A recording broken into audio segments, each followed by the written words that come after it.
बिस्मिल्लाहिर्रहमानिर्रहीम। अस्सलाम वालेकुम नाजरीन, मैं जीएस साकिब। आज 31 मार्च 2024 का दिन है नाजरीन। मौसम के हवाले से आपको अपडेट कर देता हूँ। मौसम का जानना जिम्मेदार काश्तकार हारी किसान भाइयों के लिए इंतहाई जरूरी है, इसलिए कि गंदम की फसल बिल्कुल तैयार हो चुकी है और सिंध में तो गुज़श्ता कई दिनों से गंदम की कटाई का अमल शुरू है और तेजी से जारी है और तकमील के मराहिल में होता जा रहा है बतदरीज। और पंजाब में जो गंदम है वो बिल्कुल तैयार हो चुकी है। 8-10 दिन तक यहाँ भी कटाई का अमल शुरू हो जाएगा। इस हवाले से अभी सबसे ये सारी डिटेल बताता हूँ। दूसरा, दरियाओं के हवाले से भी आपको अपडेट कर देता हूँ।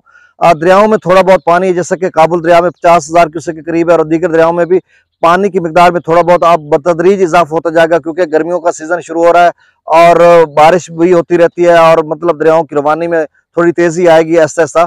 और बाकी मौसम के हवाले से मैं आपको अपडेट कर देता हूँ। और ये जो सिलसिला है बारिशों का वो तकरीबन खत्म हो चुका है गुज़श्ता 4-5 दिन से, जिस तरह से जारी था। और बहुत सारे इलाकों में शदीद किस्म का नुकसान हुआ। मियाँ वाली की जब हम तस्वीरें देखते हैं तो रोंगटे खड़े हो जाते हैं कि वहाँ पर क्या हुआ। हैदराबाद, नूरपुर थाल की या खुशाब के या बकर के मुख्तलिफ इलाकों में जिस तरह से यालाबारी हुई, या फिर सखी सरवर या डीजी खां के मुख्तलिफ इलाकों में जिस तरह से यालाबारी हुई।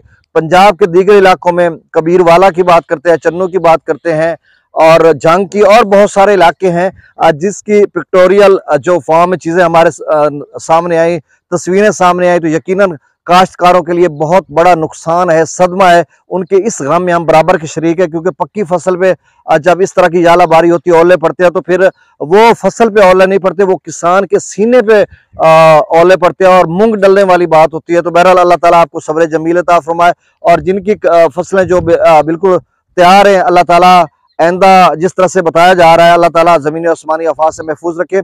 अब जो मौसम के हवाले से यही खबर है कि 6 अप्रैल तक मौसम बिल्कुल खुश्क रहेगा, खासकर मैदानी इलाकों में, पंजाब में, सिंध में और बलूचिस्तान के मैदानी इलाकों में। लेकिन अपर केपी के यानी खैबर पख्तूनख्वा के जो अपर केपी के पहाड़ी इलाके हैं, माउंटेन्स एरियाज हैं, वहाँ पर बारिश का इम्कान है। और आज़ाद कश्मीर, गिलगित बल्तिस्तान में ये 6-7 रोज तक मौसम वहाँ पर सर्द थोड़ा सा रहेगा और बारिश भी होती रहेगी। लेकिन मैदानी इलाके जहाँ पर ज़राअत से मुंसलिक इलाका जाते हैं, वहाँ पर 6-7-8 रोज तक बिल्कुल मौसम खुश्क है। और ऐसे में सिंध के लिए बहुत खुशखबरी है, क्योंकि पहले भी वहाँ पे मौसम खुश्क रहा और गंदम की कटाई का जो अमल तेजी से जारी है वो तकमील के मराहिल में होता जा रहा है। तो अगले 8-10 दिन अगर आपको और मिल जाते हैं सिंध के नाज़रीन हारियों के लिए, तो ये भी खुशाइंद बात है कि आप मुकम्मल तौर पर अपनी फसल जो है उसको काट लोगे और उसको मतलब तैयार हो जाएगी। तो मतलब आप उसको मार्केट में बेचना चाहो तो भी बेच सकते हो, और इसके अलावा अगर आप घर रखना चाहते हो तो भी मतलब आप ओहदा बरा हो जाएंगे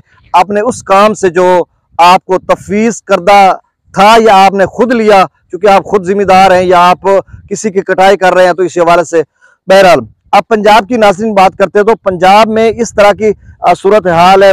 बेशतर इलाकों में जो है अब सब्ज गंदम है और इसी तरह का सीन नजर आ रहा है। लेकिन जो अक्टूबर की काश्त है उसका ऊपर से रंग चेंज हो चुका है और मतलब उसमें 4-5 दिन तक पंजाब में भी कटाई का अमल शुरू हो जाएगा। लेकिन मुजफ्फरगढ़ के कुछ इलाकों में जो रेतले इलाके हैं वहां पर जरा जल्दी होता हो सकता है 1-2 रोज में वहां पे अमल शुरू हो जाए। और इधर भावल नगर की बात करते हैं, चोलिस्तान के जो इलाके हैं रहीम यार खां के, उन इलाकों में भी अगले 2-4 रोज तक कटाई का अमल शुरू हो जाएगा। और चूंकि ये 4-5 दिन जो सर्दी तो मैं नहीं कह सकता, मतलब एक ठंडा मौसम रहा है, अबरारूद मौसम रहा है, बारिश आती रही है, तो इस वजह से जो है धूप नहीं निकली, नहीं तो इसका रंग भी चेंज हो चुका होता। तो बहरहाल अगले 8-10 दिन में कुल मिलाकर हम कह सकते हैं कि पंजाब में भी जो कटाई का अमल है वो तेजी से जारी हो जाएगा। और ऐसे में गवर्नमेंट के जो इदारे हैं वो भी जो महकमा खुराक है वो मतलब ले रहा है, पंजाब का भी सिंध का भी गंदम की जो खरीदारी कर रहा है। वो जो सरकारी निर्ख है 3900 पंजाब का रेट है और उधर 4000 रेट है।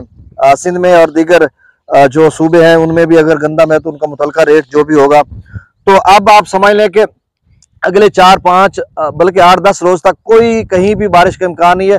थोड़ी हवा चलेगी, जब ऐसे अभी हवा चल रही थी और मेरा कैमरा स्टैंड गिर रहा था, लड़के ने थाम लिया। तो बहरहाल अब दरियाओं का डाटा मैं शेयर कर देता हूँ। तरबेला डैम का जो लेवल है वो 1415 फीट है, मंगला डैम का 1076 फीट है, दरिया सतलुज में गंडा सिंह वाला पर 0 क्यूसेक है, सुलेमान की पर 4757 क्यूसेक और इस्लाम पर 826 क्यूसेक। पहली दफा सुलेमान की पर थोड़ा इजाफा हुआ और इस्लाम से भी अखराज हुआ। दरिया रावी में जसर पर 1284 क्यूसेक, शादरा पर 606 क्यूसेक, बल्लो की पर 3715 क्यूसेक और सिदनई बराज पर 5288 क्यूसेक अखराज हो रहा है। दरिया चनाब में मराला पर 11897 क्यूसेक, खानकी पर 12425 क्यूसेक, पर 2749 क्यूसेक, त्रिमू बिराज पर 2221 क्यूसेक और पंजनद पर अखराज नहीं हो रहा। दरिया जेहलम में मंगला डैम से जो अखराज किया जा रहा है वो 25,000 क्यूसेक, रसूलपुर से अखराज नहीं हो रहा। दरिया सिंध की बात करते हैं तो स्कर्दू पर 6300 क्यूसेक, पी ब्रिज पर 11,600 क्यूसेक, बिशाम पर 18,500 क्यूसेक, त्रिवेला डैम से जो अखराज किया जा रहा है वो 27,000 क्यूसेक, काबुल दरिया में 52,200 क्यूसेक और यहाँ पर खासा इजाफा हो, इससे पहले 18,000 था। चूंकि उन एरियाज में बहुत ज्यादा शदीद किस्म की बारिश हुई है तो इस वजह से ये 52,000 क्यूसेक तक काबुल दरिया चला गया। कालाबाग पर 69,950 क्यूसेक, चश्मा पर 35,000 क्यूसेक, तौसा पर 36,773 क्यूसेक, गुड्डू बिराज पर 27,091 क्यूसेक, सक्खर पर 6,010 क्यूसेक और कोटरी पर 0 क्यूसेक। माइक मैंने इसलिए ऊपर किया कि तेज हवा चल रही है, शायद आपको समझ नहीं आ रही हो। तो बहरहाल अल्लाह ताला आपको अपनी हिफ्ज़-ओ-मान में रखे, जुमला ज़मीनी और आसमानी आफात से महफूज रखे। अल्लाह हाफिज़।